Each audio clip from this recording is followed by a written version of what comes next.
based on what you hear. Yeah. You pick on based who calls you back too, and who's Right. being responsive.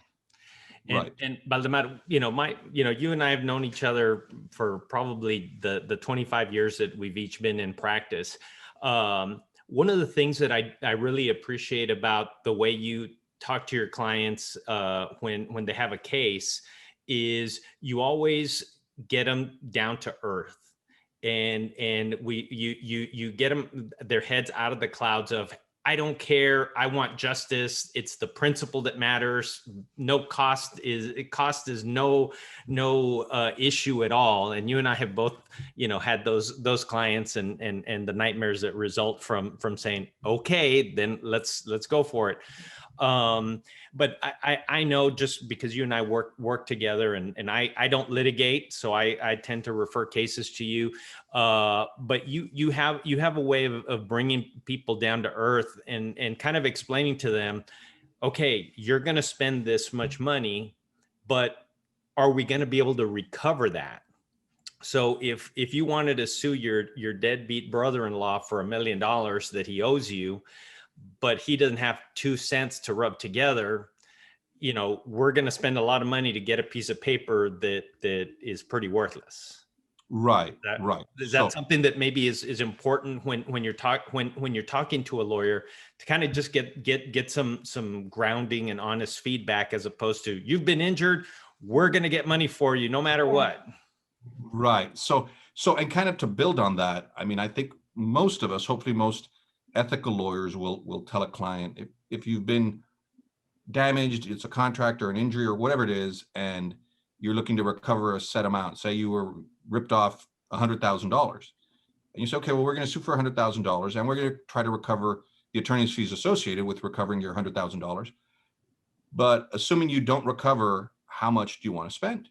Which is a business decision, and it's a risk analysis. And like you mentioned, if I'm suing somebody who's got a lot of money, well, maybe my chances of recovering are higher. If the would-be defendant doesn't have any money, well, then maybe you shouldn't bother.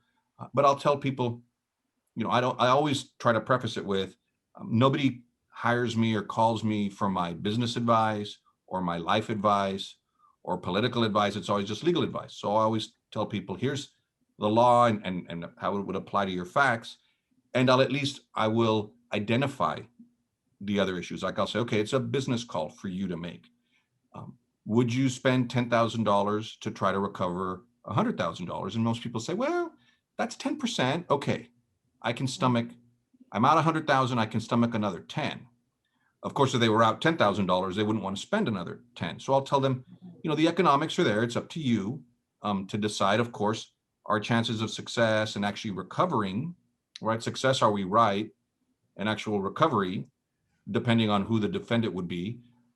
So those are things that I'll tell them, look, everybody's got different appetites for risk and for how much they're willing to spend. And some clients will tell you, well, I sue everybody who doesn't pay me, because I want the industry to know that if they don't pay my account, they're going to get sued. And I'll say, well, that's fine. And I used to do defense work for a tire company a long time ago, and they never settled. And it seemed on a case-by-case basis a little irrational, but it was part of their corporate mentality that they didn't pay plaintiffs' lawyers for tire defect cases.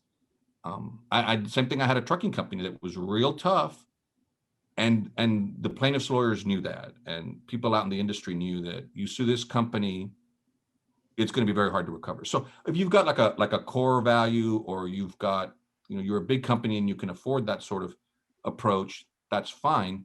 But I like to take it a little further than just telling someone, and this is what I was talking about, misconceptions, I think, from lawyers. If someone says, I have a $50,000 dispute or a $75,000 dispute, and you'll say, well, you're kind of in that middle gray area. Yes, you should send a letter, maybe sue, but boy, if it's $75,000, real quick, you're going to spend $7,500. It could be the attorney fees if it goes to trial. Right. So you say, if we sue and they want to pay you, good idea. A little bit of discovery, maybe written discovery, not so expensive. But once you start taking depositions, those are a few $1,000s each. And you've got to do at least a couple. And so the traditional way that most lawyers, I think, approach litigation is or very orthodox, right? There's steps you follow and there's a procedure.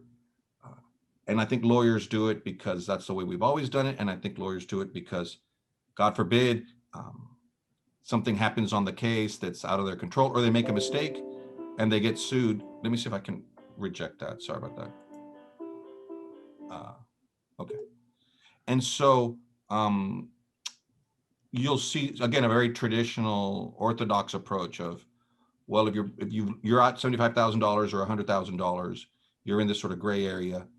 If we follow the traditional, I don't want to say cookie cutter, but maybe very traditional, predictable approach, you may not get the recovery you want. You might spend a lot of money and the case won't progress, and you're gonna get frustrated. The client's gonna get frustrated, and it's gonna take 6 months or a year or 2 years, and the client says, forget it. So what I try to recommend, and I don't think it's as common as it should be, is I'll tell clients, maybe you don't want to spend $25,000 to collect $100,000. That's too much. And it's going to take too long. And the odds of recovering aren't so great. And you don't have the willingness to wait for 2 years. I'll tell them, if we take a less traditional approach and really just go for what's most important and be a little aggressive on the front end and start out aggressively, maybe we get the case in a posture to where we can settle it on favorable terms. And you'll be glad you did it, but it's going to take a little bit more risk maybe than the client's used to, or maybe really more risk than the lawyer's used to. And so I think that's an area where lawyers can help clients in situations where maybe they weren't getting helped in the past.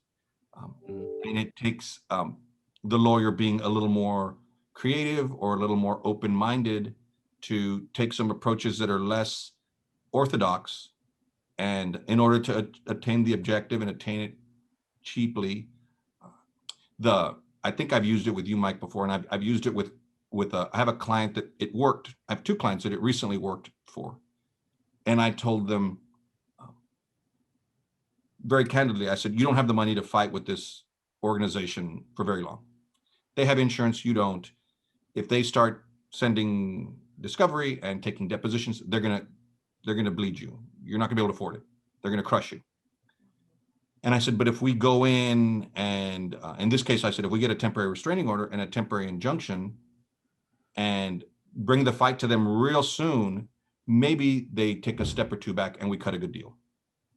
And so the client said, great, let's try that. And I said, remember, if this doesn't work, we're in trouble. You spent some money and we're not going to get the outcome you want.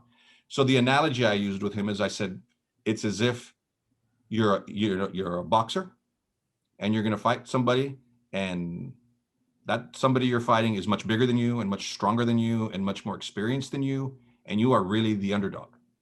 So you have a very slim chance of winning, and the only way you're going to win is a first round knockout.